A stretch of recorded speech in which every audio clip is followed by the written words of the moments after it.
ಓಂ ಶ್ರೀ ಸಾಯಿರಾಮ್. ದಸ್ spake ಭಗವಾನ್ ಶ್ರೀ ಸತ್ಯ ಸಾಯಿ ಬಾಬಾ. ಈಗಿನ ಕಾಲದಲ್ಲಿ ನಮ್ಮ ಜೀವನ ಭಯ ಮತ್ತು ಆತಂಕದಿಂದ ಕೂಡಿದೆ. ಮನಸ್ಸಿಗೆ ಶಾಂತಿ ಸಮಾಧಾನಗಳು ಸಿಗ್ತಾ ಇಲ್ಲ. ಎಷ್ಟೋ ಜನರಿಗೆ ಸೌಲಭ್ಯಗಳಿವೆ, ಸಕುಲತೆಗಳಿವೆ, ಆದರೆ ಆ ನಿಜವಾದ ಶಾಂತಿ ಸಿಗ್ತಾ ಇಲ್ಲ. ಹಾಗಿದ್ರೆ ಇದು ಎಲ್ಲಿ ಸಿಗತ್ತೆ? ಮಾರುಕಟ್ಟೆಗೆ ಹೋಗಿ ಬೇರೆ ಸಾಮಾನುಗಳನ್ನು ಯಾವ ರೀತಿ ನಾವು ಖರೀದಿ ಮಾಡ್ತೀವೋ ಅದೇ ರೀತಿಯಾಗಿ ಶಾಂತಿಯನ್ನು ಖರೀದಿ ಮಾಡಲಿಕ್ಕೆ ಸಾಧ್ಯನಾ? ಇಲ್ಲಲ್ವಾ? ಅದಕ್ಕೆ ಸ್ವಾಮಿ ಹೇಳ್ತಾರೆ, ಆ ನಿಜವಾದ ಶಾಂತಿಯ ಮೂಲ ಮನುಷ್ಯನಲ್ಲಿ, ವ್ಯಕ್ತಿಯಲ್ಲಿ ಅಡಗಿದೆ. ಆಮೇಲೆ ಆ ಆಂತರಿಕ ಶಾಂತಿನೇ ನಮಗೆ ಸಂತೋಷವನ್ನು ಕೊಡ್ಬೋದು. ಇದನ್ನೇ ಸಂತ ತ್ಯಾಗರಾಜರು ಕೂಡ ತಮ್ಮ ಹಾಡಿನಿಂದ ಜಗತ್ತಿಗೆ ಸಾರಿದರು. ನಿಜವಾದ ಸಂತೋಷ ಬೇಕು, ಸುಖ ಬೇಕು ಅಂದರೆ ಅದು ಶಾಂತಿಯಿಂದಲೇ ಮಾತ್ರ ಸಾಧ್ಯ. ಹಾಗಿದ್ರೆ ಈ ಒಂದು ಮನಸ್ಸಿನ ಸಮಸ್ಥಿತಿಯನ್ನು ನಾವು ಹೇಗೆ ಸಾಧಿಸ್ಬೋದು? ಸ್ವಾಮಿ ನಮಗೆ ಸುಂದರವಾಗಿ ತಿಳಿಸ್ಕೊಟ್ಟಿದ್ದಾರೆ. ಭಜನೆಗಳ ಮುಖಾಂತರ, ಸತತ ದೇವರ ನಾಮ ಅಂದರೆ ನಾಮಸ್ಮರಣೆಯ ಮುಖಾಂತರ, ಸೇವೆಯ ಮುಖಾಂತರ ಈ ಶಾಂತಿಯನ್ನು ನಾವು ಪಡೆದುಕೊಳ್ಬೋದು. ಸ್ವಾಮಿ ನಮ್ಮ ಜೀವನ ಹೇಗಿರ್ಬೇಕಂತ ಹೇಳ್ತಾರೆ. ನಮ್ಮ ಜೀವನ ಶ್ರೀಗಂಧದ ಮರದಂತಿರಬೇಕು. ಅದನ್ನು ಕಡೆಯುವ ಕೊಡಲಿಗೂ ಕೂಡ ಆ ಒಂದು ಸುಗಂಧವನ್ನು ರವಾನಿಸ್ತದೆ ಅಂತೆ. ಅದೇ ರೀತಿಯಾಗಿ ಧೂಪ ದ್ರವ್ಯಗಳು ಸ್ವತಃ ಉರಿಯುತ್ತೆ ಮತ್ತು ಅದರ ಸುಗಂಧ ಸುತ್ತಲೂ ಅದು ಕೊಡುತ್ತದೆ. ಕಬ್ಬನ್ನು ತೆಗೆದುಕೊಳ್ಳೋಣ. ಕಬ್ಬನ್ನು ನಾವು ಹಿಂಡಿ ರಸ ತೆಗೆದ್ರೂ ಆ ರಸದಲ್ಲಿ ಆ ಒಂದು ಸಿಹಿ ಕೂಡ ಇದ್ದೇ ಇರುತ್ತೆ. ಅದೇ ರೀತಿಯಾಗಿ ಆ ಶಾಂತಿ, ನಿಜವಾದ ಶಾಂತಿ ನಮ್ಮ ಮನಸ್ಸಿನಲ್ಲಿಯೇ ಇದೆ. ಗೌತಮ ಬುದ್ಧರು ಕೂಡ ಈ ಶಾಶ್ವತ ಶಾಂತಿಗಾಗಿ ತಮ್ಮ ಅರಮನೆಯನ್ನು ತ್ಯಾಗ ಮಾಡಿದರು. ಅವರ ಅರಮನೆಯಲ್ಲಿ ಎಲ್ಲ ಸಕೂಲತೆಗಳು ಇದ್ದು, ಕೆಲಸ ಮಾಡಲಿಕ್ಕೆ ಆಳುಗಳಿದ್ರು. ಆದರೂ ಕೂಡ ಅವರಿಗೆ ಆ ಒಂದು ಜೀವನ ಶಾಂತತೆಯನ್ನು ಕೊಡಲಿಲ್ಲ. ಅವರು ಸನ್ಯಾಸತ್ವವನ್ನು ಸ್ವೀಕಾರ ಮಾಡಿ ಹೊರಟೋಗ್ಬಿಟ್ರು. ಒಂದಿನ ಕಾಡಿನಲ್ಲಿ ಅವರು ಪ್ರಯಾಣವನ್ನು ಮಾಡಬೇಕಾದ್ರೆ ಅಲ್ಲಿ ಒಂದು ಝರಿ ಇತ್ತು.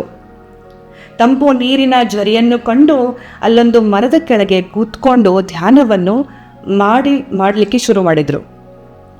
ಅದೇ ಸಮಯದಲ್ಲಿ ಒಬ್ಬ ರಾಜ ಕುದುರೆ ಮೇಲೆ ಪ್ರಯಾಣ ಮಾಡ್ತಿದ್ದ. ಈ ರಾಜ ತನ್ನ ರಾಜ್ಯವನ್ನು ವಿಸ್ತಾರ ಮಾಡಬೇಕಂತ ಯಾವತ್ತೂ ಯುದ್ಧದಲ್ಲೇ ತೊಡಗಿರ್ತಿದ್ದ. ಅವನ ಜೀವನದಲ್ಲಿ ಯಾವತ್ತೂ ಭಯ, ಆತಂಕ, ದ್ವೇಷಗಳು ಕೂಡಿದ್ದಿತ್ತು. ಆವಾಗ ಈ ಒಂದು ಸನ್ಯಾಸಿಯನ್ನು ಕಂಡು ಅವನಿಗೆ ತುಂಬ ಸಿಟ್ಟು ಬಂದ್ಬಿಡ್ತು. ಕುದುರೆಯಿಂದ ಇಳಿದು ಈ ಸನ್ಯಾಸಿಯ ಮೇಲೆ ಕೋಪದಿಂದ ಕಿರಿಚಲು ಶುರು ಮಾಡ್ತಾನೆ. ಅವನು ಹೇಳ್ತಾನೆ, ಎಲೆ ಸನ್ಯಾಸಿಯೇ, ನೀ ನನ್ನನ್ನು ನೋಡಿ ಈ ಥರ ಕೂತ್ಕೊಂಡಿದೀಯಲ್ಲ, ನಾನು ಒಬ್ಬ ದೊಡ್ಡ ರಾಜನಾಗಿದ್ದೇನೆ. ನನ್ನನ್ನು ನೀನು ನೋಡಿ ನನಗೆ ಗೌರವಿಸಬೇಕು. ಅದನ್ನು ಬಿಟ್ಟು ಈ ಥರ ಕೂತ್ಕೊಂಡಿದೀಯಾ? ಬೇರೆಯವರು ಕಷ್ಟಪಟ್ಟು ದುಡಿಮೆಯನ್ನು ಮಾಡ್ತಾರೆ, ಅದನ್ನು ನೀನು ಅನುಭವಿಸ್ತಾ ಇದೀಯಾ? ಈ ಆಲಸ್ಯವನ್ನು ನೀನು ಬೇರೆಯವರಿಗೆ ಬೋಧಿಸ್ತಾ ಇದೆಯಾ ಎಂದು ಈ ಕೆಟ್ಟ ಮಾತುಗಳಿಂದ ಅವನು ಆ ಗೌತಮ ಬುದ್ಧರನ್ನು ಮನಸ್ಸನ್ನ ನೋವಿಸ್ಲಿಕ್ಕೆ ಪ್ರಯತ್ನ ಪಡ್ತಾನೆ. ಪ್ರತಿ ಸಲ ಗೌತಮ ಬುದ್ಧರು ಯಾವ ರೀತಿ ಸಮಚಿತ್ತದಿಂದ ಇರುತ್ತಿದ್ರೋ ಆ ದಿನ ಕೂಡ ಆ ಒಂದು ಸುಂದರ ಮುಗುಳ್ನಗೆಯಿಂದ ಕಣ್ಣುಗಳನ್ನು ತೆರೀತಾರೆ, ನೋಡ್ತಾರೆ. ಅಲ್ಲಿ ರಾಜ ನಿಂತಿರ್ತಾನೆ. ಆ ರಾಜನ್ನ ನೋಡಿ ತುಂಬ ಒಂದು ಒಳ್ಳೆಯ ಹೃದಯದಿಂದ ಹೇಳ್ತಾರೆ, ನನ್ನ ಮಗನೇ, ಬಾ ಕೂತ್ಕೋ, ನೀನು ದಣಿದಿರೋ ಹಾಗೇ ಇದೆ, ನಿನಗೆ ನಾನು ನೀರು ತಂದುಕೊಡ್ಲಾ? ತಂಪು ನೀರನ್ನು ಕುಡಿ, ಸ್ವಲ್ಪ ವಿಶ್ರಾಮ ಮಾಡು ಅಂತ ಹೇಳ್ತಾರೆ. ಈ ಮಾತುಗಳನ್ನು ಕೇಳಿ ರಾಜನಿಗೆ ಆಶ್ಚರ್ಯವಾಗುತ್ತೆ. ಆವಾಗ ರಾಜ ಕೇಳ್ತಾರೆ, ಸನ್ಯಾಸಿಯೇ, ನಾನು ಇಷ್ಟು ಕೆಟ್ಟ ಮಾತುಗಳನ್ನು ಮಾತಾಡಿದ್ನಲ್ಲ, ಆದರೆ ನಿಮ್ಗೇನು ಅನ್ನಿಸ್ಲಿಲ್ವಾ ಅಂತ ಕೇಳ್ತಾರೆ.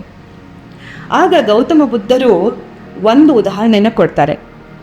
ಒಂದು ತಟ್ಟೆಯಲ್ಲಿ ನೀನು ಸಿಹಿ ತಿಂಡಿಗಳನ್ನು ಕೊಟ್ಟು ಯಾರಿಗಾದರೂ ಕೊಟ್ಟರೆ ಅದನ್ನು ಅವರು ಸ್ವೀಕಾರ ಮಾಡಲಿಲ್ಲ ಅಂದರೆ ಆ ಸಿಹಿ ತಿಂಡಿಗಳು ಎಲ್ಲಿ ಹೋಗುತ್ತೆ ಅಂತ ಕೇಳ್ತಾರೆ. ಅದಕ್ಕೆ ರಾಜರಿಗೆ ಹೇಳ್ತಾರೆ, ಆ ಸಿಹಿ ತಿಂಡಿಗಳು ಸಾಮಾನ್ಯವಾಗಿ ಯಾರು ಕೊಟ್ಟಿದ್ರೋ ಅವರಿಗೇ ಹೊರಟು ಹೋಗುತ್ತೆ. ಅದೇ ರೀತಿಯಾಗಿ ನಿನ್ನ ಆಡಿದ ಮಾತುಗಳನ್ನು ನಾನು ಸ್ವೀಕಾರನೇ ಮಾಡಲಿಲ್ಲ, ಹಾಗಾಗಿ ನಿನ್ನ ಮಾತುಗಳು ನನಗೆ ಹೇಗೆ ನೋಯಿಸ್ಬೋದು? ಆ ಮಾತುಗಳನ್ನು ಕೇಳಿ ರಾಜನಿಗೆ ತನ್ನ ತಪ್ಪಿನ ಅರಿವಾಗುತ್ತೆ. ಇನ್ನು ಮುಂದೆ ಶಾಂತಿಯ ಹಾದಿಯಲ್ಲಿ ತನ್ನ ಜೀವನವನ್ನು ಸಾಗಿಸಬೇಕು ಅಂತ ಹೇಳಿ ದೃಢ ನಿಶ್ಚಯವನ್ನು ಮಾಡ್ತಾನೆ.